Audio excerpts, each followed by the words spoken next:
Good morning students मु मानसी मिश्र MM classes को मो समस्त को स्वागत करुछि। आज आम लिखा अष्टम श्रेणी साहित्यिका बहिर दरिया दखल पाठर प्रश्न उत्तर। ताहले आरंभ करिबा एबे। प्रथमे आमे प्रश्न नंबर 1 को जिबा। आस कथावार्ता हेबा। क नंबर प्रश्नटी हेला केउ स्थान रे गांधीजी लवण आईन अमान्य करिथिले। उत्तर भारतर गुजरात राज्यर दांडी ठारे गांधीजी लवण आईन अमान्य आंदोलन करिथिले। ख नंबर प्रश्न पुलिस केउ लोकमानंकर हाथ मोड़ी देइथिले। उत्तर दांडी ठारू 4 माइल दूर 8 नामक स्थान रे केतेक सत्याग्रही लुण मारिबाकू जाइथिबा बेले सेठारे पुलिस ओ सेमानंक मध्यरे टणा ओटरा लागिथिला। पुलिस लुण माटी धरिथिबा लोकमानंकर हाथ मोड़ी देइथिले। ग नंबर लुण मरा स्थान रे सामान्य रक्तपात हेबार कारण कोन थिला। उत्तर सत्याग्रही माने लुण मारिबाकू चेष्टा करिबारु पुलिस सेमानंकू बाधा देइथिला ओ किछि लोकंक हाथ मोड़ी अत्याचार आरंभ कर देइथिला। सेथिरे जनकर मणिबंध खंडिया होगला एवं ठेला पेला टणा ओटरा जोगु लुण मरा स्थान रे सामान्य रक्तपात होइथिला। घ नंबर देखणाहारी माने काहेकि लुण माटी साउंटिबा आरंभ कर देइथिले। उत्तर लुण मरा स्थान रे पुलिस ओ सत्याग्रहींक मध्यरे ठेला पेला टणा ओटरा हेबा देखि ग्रामवासी तथा देखणाहारी माने सत्याग्रहींक प्रति समर्थन जणाई हठात समुद्र कूलरू लुण माटी साउंटिबा आरंभ कर देइथिले। प्रश्न नंबर 2 आस 2 बा 3टी वाक्य रे उत्तर लिखिबा। नंबर क पुलिस रो हृदय किपरि परिवर्तन हेबो बोली गांधीजी कहिथिले।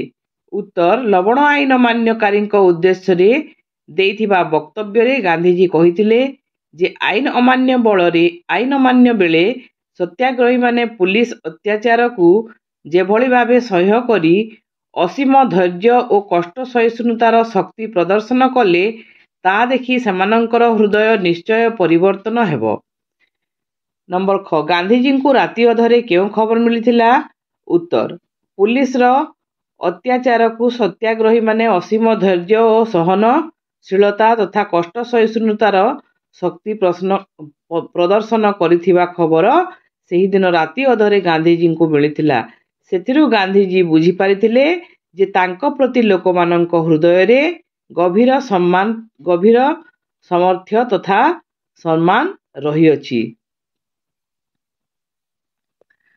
ग नंबर प्रश्न 8 ओ भीमरीड रे गांधीजी केउ दृश्य देखिथिले। गांधीजी 8 ओ भीमरीड ठारे हजार हजार संख्यारे स्त्री पुरुष लुण मारिबा दृश्य निज आखिरे देखिथिले। संपूर्ण शांत और अहिंसा भावरे सेमाने लुण मरा कार्य करुथिले। घ नंबर केउ नीति अवलंबन कले भारत निकट भविष्यत रे स्वराज्य फेरी पाइबो बोली गांधीजी आशा पोषण करिथिले। उत्तर गांधीजी आशा करिथिले जे लवण सत्याग्रह जेपरि शुभक्षण रे शुभारंभ होइतिला शेष पर्यंत जदि ताहा अहिंसा और शांतिपूर्ण नीति को अवलंबन करी संगठित हेबो तेबे भारत निकट भविष्यत रे अवश्य स्वराज्य फेरी पाइबो। एबे आमे जिबा प्रश्न नंबर 3 सरल भाषा रे बुझाई लेखिबा। क नंबर आम निज देहर रक्त परी ए लुण आमर प्रिय। उत्तर आम निज डेक्स डेक्स डेक्स आमर प्रिय। उक्त गद्यांशटी आम पठित साहित्य बहिर दरिया दखल शीर्षक प्रबंधरू आनीत।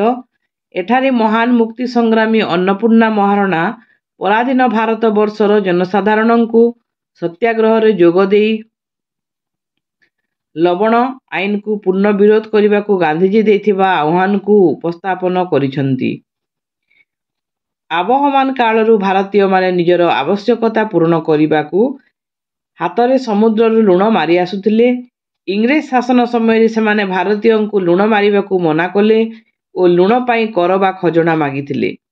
गांधीजी आह्वान रे हजार हजार संख्यक सत्याग्रही अहिंसा उपाय रे एही आईन को विरोध करी गुजरात रो ଦାଣ୍ଡି ଓ ଅନ୍ୟାନ୍ୟ ସ୍ଥାନରେ ଲୁଣ ମାରିବାକୁ ଗଲେ। ଏଥିପାଇଁ ସେମାନଙ୍କୁ ପୁଲିସର ବିରୋଧ ଓ ଅତ୍ୟାଚାରର ସମ୍ମୁଖୀନ ହେବାକୁ ପଡ଼ିଥିଲା। ଏହି ଅତ୍ୟାଚାର ବିଷୟରେ ଜାଣି ଗାନ୍ଧିଜୀ ୟଙ୍ଗ ଇଣ୍ଡିଆ ପତ୍ରିକାରେ ଦେଶବାସୀଙ୍କ ଉଦ୍ଦେଶ୍ୟରେ କହିଥିଲେ ଯେ ଲୁଣ ହେଉଛି ରାଷ୍ଟ୍ରର ଆତ୍ମସମ୍ମାନର ପ୍ରତୀକ। ସତ୍ୟାଗ୍ରହୀମାନଙ୍କ ଠାରୁ ତାହା କେହି ଛଡ଼ାଇ ନେଇପାରିବେ ନାହିଁ, କାରଣ ଦେହର ରକ୍ତ ପରି ଲୁଣ ଆମର ଏକାନ୍ତ ପ୍ରିୟ। ହାତକୁ ମୋଡ଼ି ସେ ଲୁଣ ଛଡ଼େଇ ନ ନେବା ପର୍ଯ୍ୟନ୍ତ କାହାରିକୁ ଦିଆଯିବ ନାହିଁ। ବାସ୍ତବରେ ଉକ୍ତିଟି ଭାବାବେଗାତ୍ମକ ହୋଇପାରିଛି। ଏବେ ଆମେ ଖ ନମ୍ବର ସରଳାର୍ଥ ଲେଖିବା। ନମ୍ବର ଖ ହେଲା ଆତ୍ମବଳିଦାନ ଓ ତ୍ୟାଗ ବିନା ଯେଉଁ ସ୍ୱାଧୀନତା ହାସଲ କରାଯାଏ ତାହା ଚିରଞ୍ଜୀବୀ ହୋଇପାରେ ନାହିଁ। ଉତ୍ତର ଆତ୍ମବଳିଦାନ ହୋଇପାରେ ନାହିଁ। ଉକ୍ତ ଗଦ୍ୟାଂଶଟି ପ୍ରାବନ୍ଧିକା ଅନ୍ନପୂର୍ଣ୍ଣା ମହାରଣାଙ୍କ ରଚିତ ଦରିଆ ଦଖଲ ଶୀର୍ଷକ ପ୍ରବନ୍ଧରୁ ଗୃହୀତ। ଏଠାରେ ଲେଖିକା ଗାନ୍ଧୀ ବିଚାର ଓ ଦର୍ଶନ ସମ୍ବଳିତ ଆତ୍ମବଳିଦାନ ଓ ତ୍ୟାଗର ଅନନ୍ୟ ମହତ୍ତ୍ୱ ଉପରେ ଆଲୋକପାତ କରିଛନ୍ତି। ଜାତିର ପିତା ଗାନ୍ଧିଜୀ ଶାନ୍ତି ଓ ଅହିଂସାର ମୂର୍ତ୍ତିମନ୍ତ ଅବତାର ଥିଲେ। ଅହିଂସା ଅସ୍ତ୍ର ବଳରେ ଭାରତର ସ୍ୱାଧୀନତା ହାସଲ କରିବାକୁ ସେ ଦେଶବାସୀଙ୍କୁ ଆହ୍ୱାନ କରିଥିଲେ। ତାଙ୍କ ମତରେ ଆତ୍ମତ୍ୟାଗ ବଳରେ ଯେଉଁ ସ୍ୱାଧୀନତା ହାସଲ ହେବ ତାହା ଦୀର୍ଘସ୍ଥାୟୀ ହେବ। ଦେଶବାସୀଙ୍କ ଲହୁ ଓ ଲୁହର ପ୍ରତିବଦଳରେ ମିଳିଥିବା ସ୍ୱରାଜ୍ୟ ଚିରଞ୍ଜୀବୀ ହେବ। ଯଦିଓ ପ୍ରକୃତ ତ୍ୟାଗ ଓ ଆତ୍ମବଳିଦାନରେ ଗୋଟିଏ ପକ୍ଷକୁ ସମସ୍ତ କଷ୍ଟ ସହ୍ୟ କରିବାକୁ ପଡ଼େ, ଅନ୍ୟର ପ୍ରାଣ ନ ନେଇ ସମୂହ ସ୍ୱାର୍ଥ ପାଇଁ ନିଜ ପ୍ରାଣ ଉତ୍ସର୍ଗ କରିବାକୁ ପଡ଼େ, ତଥାପି ତାହା ବଳରେ ପାଇଥିବା ସ୍ୱରାଜ୍ୟ ହିଁ ଅଧିକ ସୁଦୃଢ଼ ହୋଇଥାଏ। ବାସ୍ତବରେ ଉକ୍ତିଟି ଶିକ୍ଷାମୂଳକ ଅଟେ। ପ୍ରଶ୍ନ ନମ୍ବର 4କୁ ଆମେ ଏବେ ଯିବା। ଆସ ତଳେ ଥିବା ଅନୁଚ୍ଛେଦଟିର ଶୂନ୍ୟସ୍ଥାନଗୁଡ଼ିକୁ ମନେ ପକାଇ ପୂରଣ କରିବା। ଏଠାରେ ଗୋଟିଏ ଅନୁଚ୍ଛେଦ ବା ପାରାଗ୍ରାଫ ଦେଇଛି। ସେଥିରେ ଥିବା ଶୂନ୍ୟସ୍ଥାନଗୁଡ଼ିକରେ ଯେଉଁ ଶବ୍ଦ ଲାଗିବ ତାକୁ ଆମେ ଲଗେଇକିରି ଏହାକୁ ପୂରଣ କରିବା। ଆତ୍ମବଳିଦାନ ଓ ତ୍ୟାଗ ବିନା ଯେଉଁ ସ୍ୱାଧୀନତା ହାସଲ କରାଯାଏ ତାହା ଚିରଞ୍ଜୀବୀ ହୋଇପାରେ ନାହିଁ। ସେଥିପାଇଁ ମୁଁ ଚାହେଁ ମୋ ଦେଶ ଲୋକେ ନିଜର ସାଧ୍ୟାନୁସାରେ ସବୁଠାରୁ ବେଶୀ ଆତ୍ମତ୍ୟାଗ କରିବାକୁ ପ୍ରସ୍ତୁତ ହୋଇଯାଆନ୍ତୁ। ପ୍ରକୃତ ତ୍ୟାଗ ବା ଆତ୍ମବଳିଦାନରେ ଗୋଟିଏ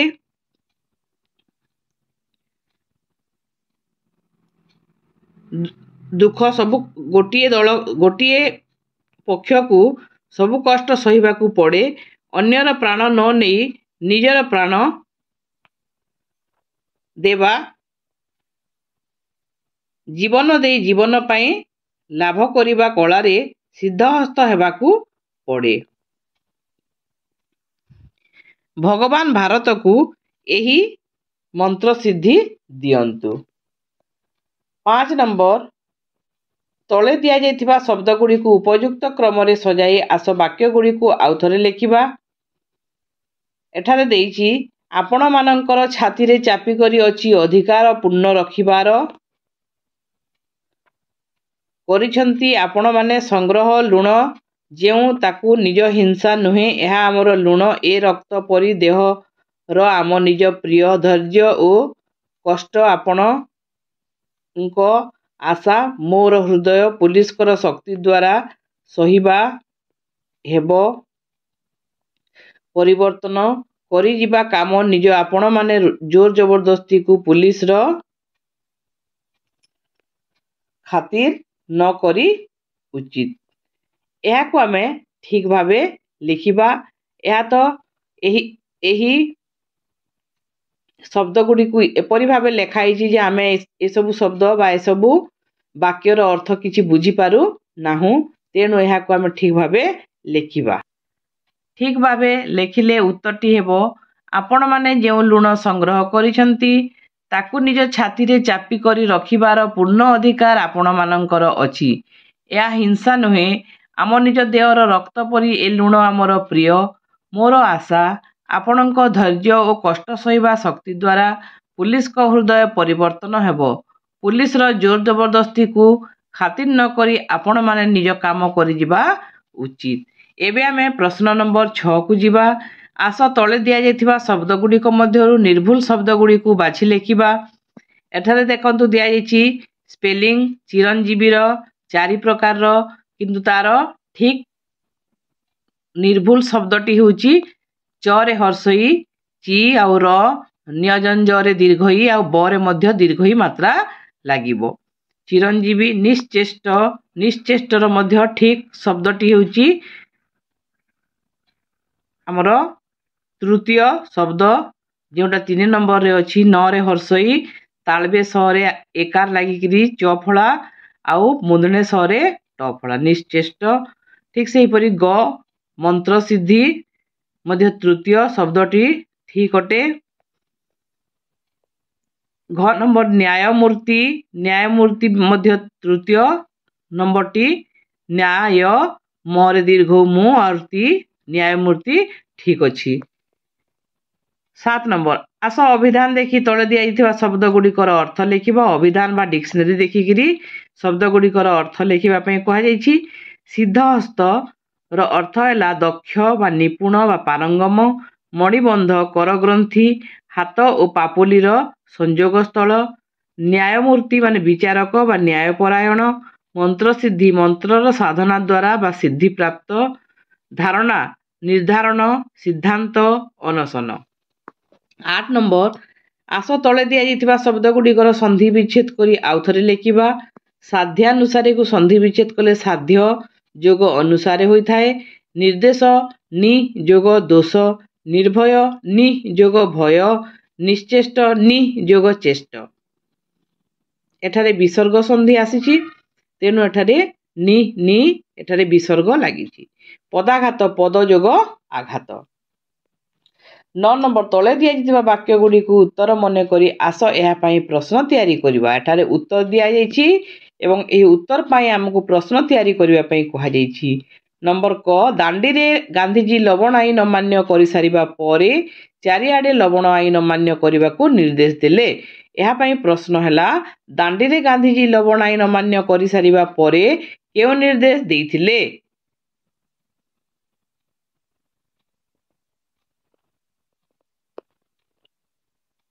ख नंबर प्रश्न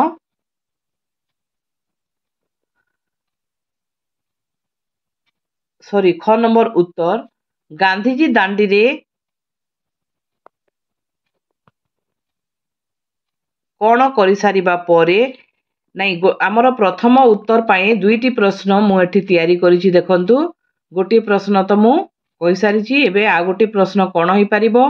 गांधीजी दांडी रे कौन कर सारिबा परे चारिआडे लवण आईन अमान्य करने को निर्देश देले।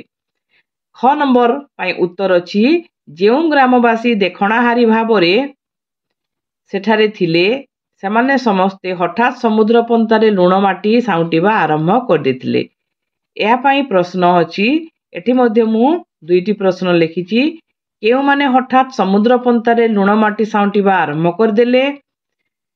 जेउ ग्रामवासी देखणाहारी भावरे सेठारे थिले सेमाने समस्ते हठात कौन कले। ग नंबर उत्तर हैला एप्रिल 9 तारिख रे गांधीजी समग्र भारत को यही मर्मरे वार्ता देले जे आज राति अधरे मते जो खबर मिली से मु जानुछि जे लोके मो कथा को हृदय रे घेनिछंती। यह पई प्रश्न हैला एप्रिल 9 तारिख रे गांधीजी समग्र भारत को केउ वार्ता देइथिले। एटा गोटे प्रश्न होई परिबो।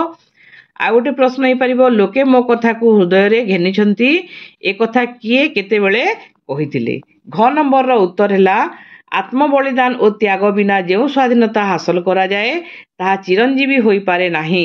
यह पई प्रश्न हैला केउ भली स्वाधीनता हासिल चिरंजीवी होई पारे नाही। बा गोटे प्रश्न होई परिबो आत्म बलिदान और त्याग द्वारा कौन हासिल करा जाए। 10 नंबर हैला 10 नंबर प्रश्न बाम पटे थिबा शब्द गुड़िकर अर्थ कोठरी भितरे अछि। आस से सब को बाछि लेखिबा और मूल शब्द को वाक्य रे व्यवहार करिबा। एठारे देइछि विचलित चिन्ह अमर चेष्टा शून्य सूता काटिबा ताकुड़ी सूता काटिबा ताकुड़ी इत्यादि। ताहले आमे एही शब्द गुड़िक रो अर्थ लेखिबा। निश्चेष्ट निश्चेष्टर अर्थ हैला चेष्टा शून्य। सबुबले निश्चेष्ट रहिले सफलता मिले नाही। तकली सूता काटिबार ताकुड़ी को तकली कहा जाय थाए। ଗାନ୍ଧିଜୀ ନିଜ ହାତରେ ତକଲିରେ ସୂତା କାଟିବାକୁ ପରାମର୍ଶ ଦେଉଥିଲେ। ଘାବରା ବିଚଳିତ। ଦୁଃଖ ସମୟରେ ଘାବରା ନ ହୋଇ ରହି ହୁଏ ନାହିଁ। ଚିରଞ୍ଜୀବୀ ଅମର। ଏ ମୋହ ମାୟାର ସଂସାରରେ କେହି ଚିରଞ୍ଜୀବୀ ନୁହନ୍ତି। ପ୍ରତୀକ ଚିହ୍ନ। ତ୍ରିରଙ୍ଗା ପତାକା ଆମ ଦେଶର ପ୍ରତୀକ। ତ ପିଲାମାନେ, ଏହା ଥିଲା ଆମର ଦରିଆ ଦଖଲ ପାଠର ପ୍ରଶ୍ନ ଉତ୍ତର। ମୁଁ ଆଶା କରୁଛି ଏହା ତୁମ ସମସ୍ତଙ୍କୁ ନିଶ୍ଚୟ ସହାୟକ ହେବ ପାଠ ପଢ଼ିବାରେ। ଏବଂ ଯେଉଁମାନେ ଆଜି ପର୍ଯ୍ୟନ୍ତ ମୋ ଚ୍ୟାନେଲକୁ ସବସ୍କ୍ରାଇବ୍ କରିନାହଁ, ଶୀଘ୍ର ସବସ୍କ୍ରାଇବ୍ କରିନେବ ଏବଂ ପାଖରେ ଥିବା ବେଲ୍ ଆଇକନ୍କୁ ମଧ୍ୟ ପ୍ରେସ୍ କରିଦେବ, ଯାହାଫଳରେ ମୋର ସବୁ ଭିଡ଼ିଓର ନୋଟିଫିକେସନ୍ ତୁମମାନଙ୍କ ପାଖକୁ ପହଞ୍ଚିଯିବ। ଆମେ ପୁଣି ଥରେ ଆଉ ଗୋଟେ ନୂଆ ପାଠ ନେଇ ଦେଖା ହେବା। ଆଜି ପାଇଁ ଏତିକି।